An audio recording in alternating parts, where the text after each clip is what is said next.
Саламатсыздарбы окуучулар? Саламатсызбы. Жакшы. Көңүл күйүңүз кандай? Жакшы. Жарайсыңдар окуучулар. Окуучулар, қазір бізде математика сабағы ғой, е? Енді қараңыздар, тақтаға қарап қойыңыздаршы. Қандай сурет көріп тұрмыз? Біз бұрын-соңды бұл суретпен таныспыз ба? Болмаса бұл есепті біз бұрын-соңды көрдік па? Жоқ, таныс емеспіз. Ал үлкен ағаларыңыз, апаларыңыздың математика пәнінен дәптерлерін қарасаңыздар, осындай есепте көресіздер ма? Иә, оқушылар, бұл біздің, яғни бүгінгі тақырыбымыз, ол бізде, яғни бөлшектер және бөлшекті салыстыру. Сабақтың мақсаты бөліктері бірге және алымдары бірге жай бөлшектерді сан сәулесінде салыстыру, дұрыс бөлшек, аралас бөлшектерді істеу, ажырату екен. Оларайсыңдар оқушылар. Олай болса, қазір мен сіздерге бөлшекті жақсы түсіндіру мақсатында сіздерге мына тапсырманы көрсетейін. Бұл біздің оқулығымызда да бар. Дегенмен тақтаға мән берейік. Қараңыз, бірінші тапсырмада қарасаңыздар, мына бізде диаграмма құрылған. Біз диаграммен таныспыз ғой? Енді қараңыз, диаграмма құрылған, ол диаграмма бөлшектерге бөлінген. Көріп тұрсыңдар ғой? Оны және түрлі түсті немен бояумен боялған. Қараңыз, бізде бірінші ең көп бөлігі ол бізде көк екен. Одан кейінгі бөлігі жасыл. Одан кейінгі бөлігі одан кейінгі жасыл. Жарайды. Енді ескертейік екен. Бұл бізде Әлия мен Болат сыныптастарының арасында сен қандай су ішесің деген тақырыпта сауалнама жүргізген екен. Сол сауалнамаға жауап берген оқушылардың жауаптарын осындай диаграмма қылып, оны бөлшекке бөлген екен. Яғни түрлі түсті немен бояған. Енді қарасаңыз, бірінші қызыл түсте ол сатып алынған, яғни әкелген, болмаса өздерінің құйып әкелген сулары екен, қызыл түспен белгіленген. Екінші көк түспен белгіленген ол бұлақтан, құдықтан, өздері қазған құдық болады, ол судан әкелген сулар екен. Ал жасылмен ол әдеттегі краннан ағызған, ал сары ол краннан ағызған, бірақ жаңағы сүзгіден өткізген. Фильтр дейміз ғой, сол сүзгіден әкелген екен. Енді қараңыздар, осыларды біз бөліктерді біз салыстыру керекпіз. Қараңыздар, 51% және 23% және 11 және 15%. Қайынге салыстыра қойып, жақсы оқушылар, олай болса біздер енді осы пайыздарды істеуіміз керек, салыстыруымыз керек. Қарайық енді, 51% артық па кем ба? Артық. Қайынге 23%?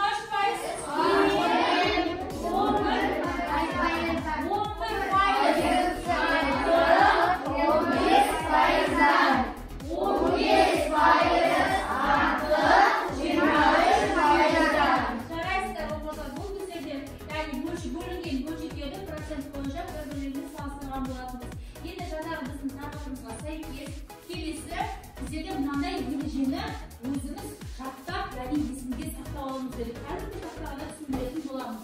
Есіңізге сақтап, бөліктері бірде екі бөлшектің қайсысының алымы кем болатын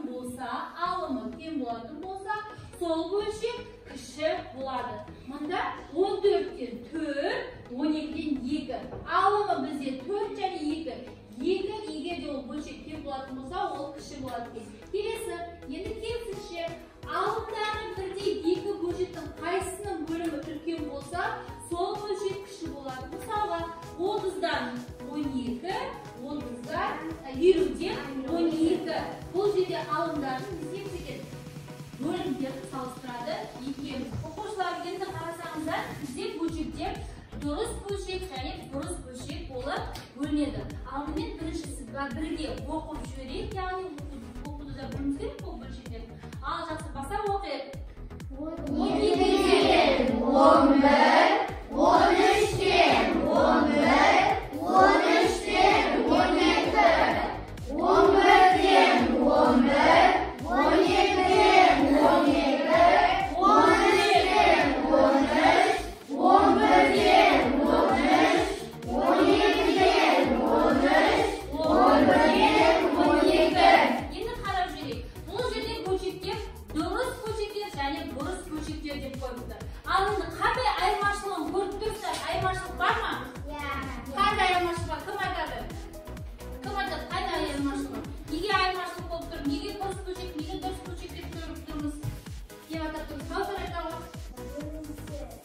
Bölümleri.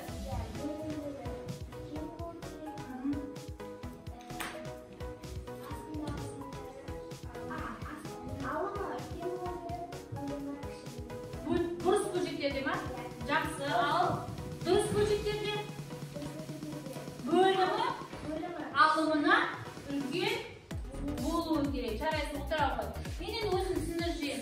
Балалар, бізде дұрыс бөлшектерде бізде бөлімі алымынан үлкен сан болу керек. Мына жерде қарап отырсаңыздар, бөлімдегі сандар алымдағы сандардан қандай болып тұр?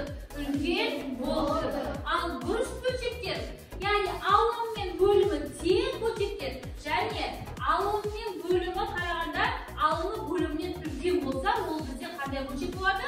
Дұрыс бөлшек болады.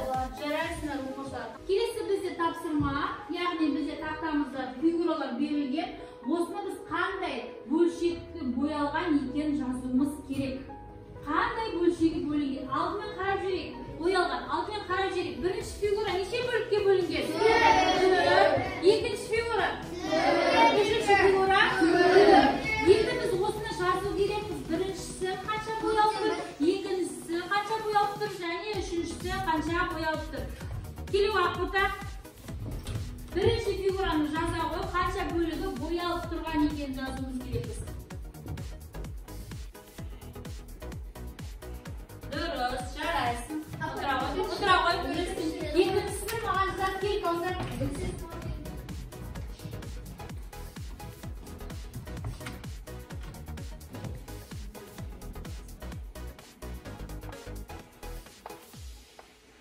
Dürüst, iki bölüge boyalgan. Dinaz kilo var.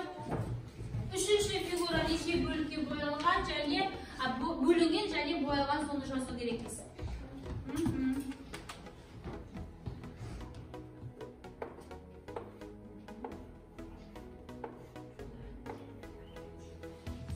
Düz babalı? Haydi üç babalı. Жарайсың. Енді осы жазылған бөлшектерді балалар, екінші бөлшекті, үшінші бөлшекті салыстыруымыз керек. Бірінші бөлшек пен екінші бөлшекті салыстырамыз. Келе ғой, тезет.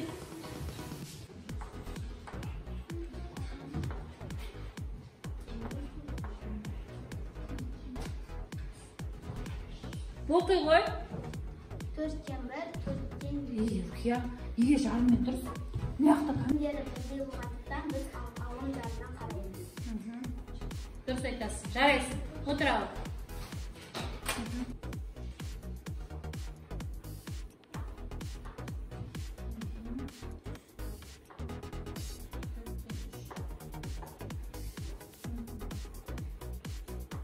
Жақсы. Айта ғой. 4-тен 2, 4-тен 3. Жарайсың. Отыра ғой. Тапсырма беремін әрқайсыңыздың топтарыңызға. Яғни мұнда бізде фигура берілген. Осы төртбұрыштың біз боялған бөлігін табу керекпіз.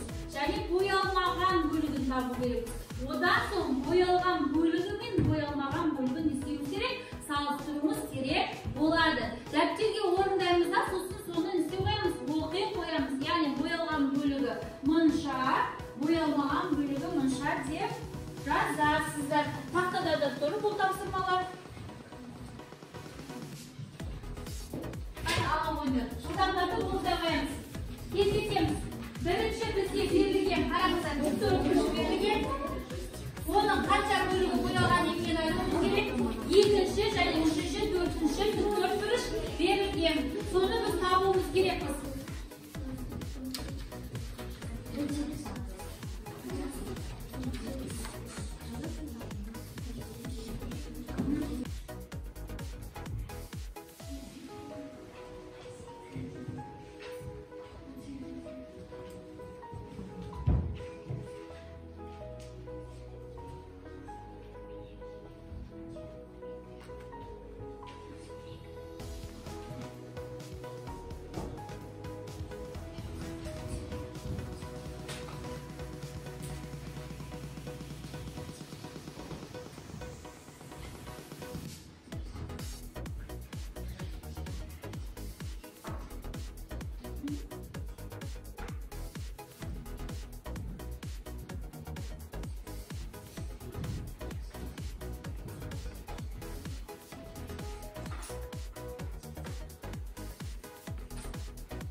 O'quvchilar. O'quvchilar qilib bo'lib bo'lsa, taqsimlarni o'rnida bo'lsa, har bir to'pdan bir spikerdan chiqib, o'zi endi belgin taqsimlarni qo'rg'og'a chiqamiz. Birinchi to'pdan tekshirib keladi.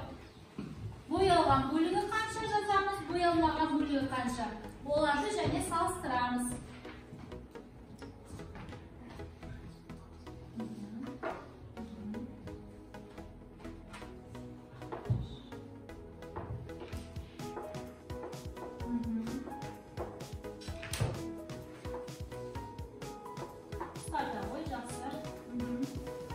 Necha bo'lakka bo'linib durust, 18 bo'lakka bo'linibdi. Uni 4 bo'lga bo'yalgan. Durust.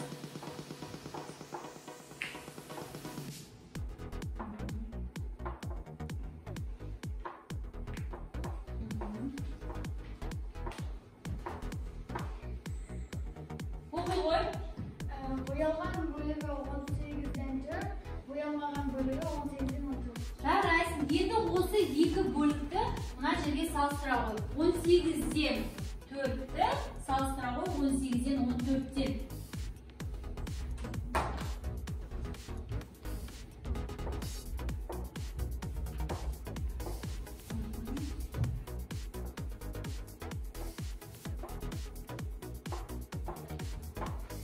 O'qiyvoy.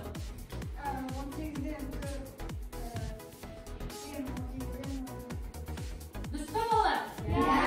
Jaraysiz, o'tiramiz. Ikkinchi to'p, endi ikkinchi o'zining nimda qo'rg'og'i, posterda qo'rg'og'i sizga bergan taqsimlar necha bo'lakka bo'lingan, ya'ni uning qancha bo'ligi bo'yalgan, qancha bo'ligi bo'yalmagan. Buni yozaman. Taqsimlar yoza qo'y.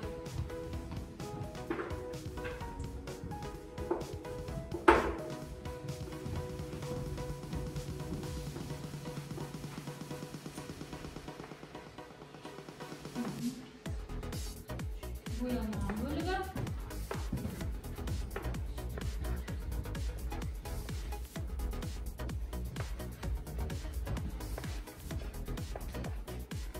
Jaraysiz. Bo'yalgan bo'ligi 18dan 8, bo'yalmagan bo'ligi 18dan 10. Endi o'zi ikkovini solishtirib qo'y, bo'lchaklarni solishtirib qo'y.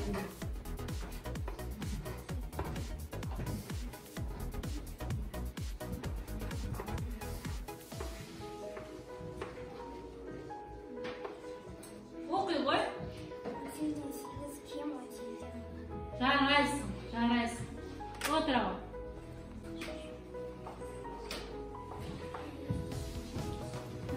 Bo'yalgan bo'ligi, ya'ni bo'yalmagan bo'ligi.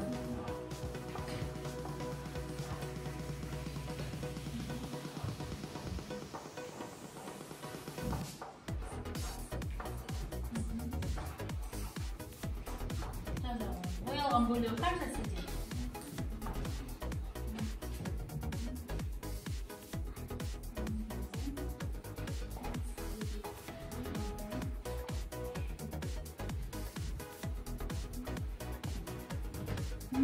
Durust.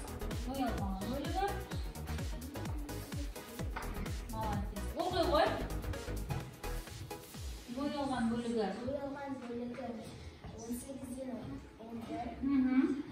Bo'yalmagan bo'ligi 18dan 7. Endi o'zi bo'lchaklarni solishtirib qo'yamiz aslida. 18dan 11 ya'ni 18dan 7.